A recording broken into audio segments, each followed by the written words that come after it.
maanaam dafa bëggoon balaa yeewee laaj ma rek jaarale bi sama kàddu daal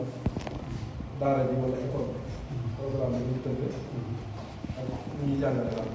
jàngal incha allah. aleykum salaam wa rahmatulah wa barakatuh. sama ak Cheikh Mouhamed Sow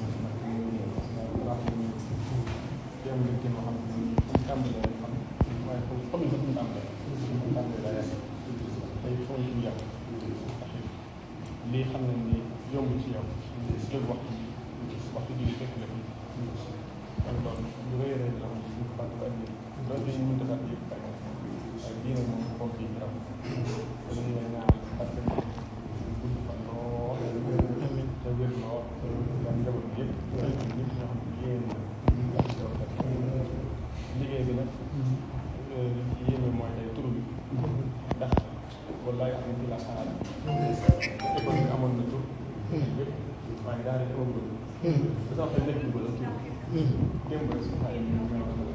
daal di dugal man ah man amagul waaye xam ne suñu tubaab bi dëkk du yow rek suñu tubaab bi tey jii ñu jaare suñu tubaab bi ñu jaare kon liggéey bi sant bu baax a baax moo tax duppee daal te loolu defe naa bu ñu la ko duppee sa bor lañ la fay rek ndax wax naa ko tey bu sëriñ daal jàpp maa mu jaaxle ñëw ci yow sëriñ daal bu tëdd dafa ñu génne ko jëm ci yéen kon tey ñu ngi tuddee daal ji ko maanaam du ñun waaye lu ñu fi xam dara jàpp ne jii nag ak taxaw bi moom àddina dañ ko xam moo jëlul ci wax xam nga ko bu baax a baax àddina sëpp xam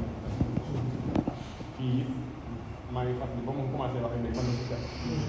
naa ma loo def loolu taxawal ak jàngukaay